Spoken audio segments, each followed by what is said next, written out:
do you see CTSI fitting into your future vision of UCSF? Well, in every way. I think CTSI is, since I wasn't part of starting it, I can give a lot of credit because it won't be bragging.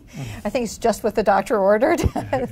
It is, I'm really glad that CTSI is at UCSF, because I think CTSI, it starts with providing some glue across our community. One of the reasons that life sciences innovation is inefficient is we tend to work in silos. Collaboration is not instinctive across an academic medical center, and CTSI helps with tools and approaches that help with collaboration, but the connection to the community that the CTSI has, the innovation in methodology and the training in methodology, CTSI can play a role.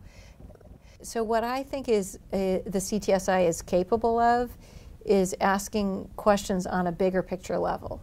An investigator asks a question about what's the best therapy for stroke, or how can we prevent a recurrence of this cancer.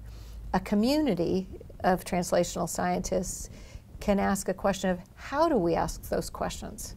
What's the best methodology to ask those questions? How can we more efficiently ask those questions?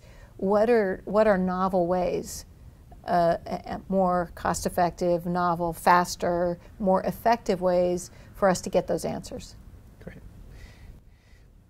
So how can we assure that CTSI thrives in the future, given all the pressures, NIH funding, and we've heard from NIH that they want to cut our funds, the pressures on the university too, in terms of just core funding for our mission. So how can we assure that we can continue to thrive with those pressures? I don't think there's one tactic.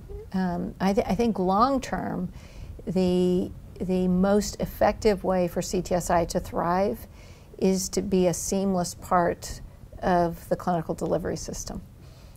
I think we've got to get away from a world where an experience of going to the doctor is seen as a clinical experience, or going to the nurse or the pharmacist, whoever the health care provider is. So right now we bin things. That's your clinical care, and it's done in this avenue, in this route.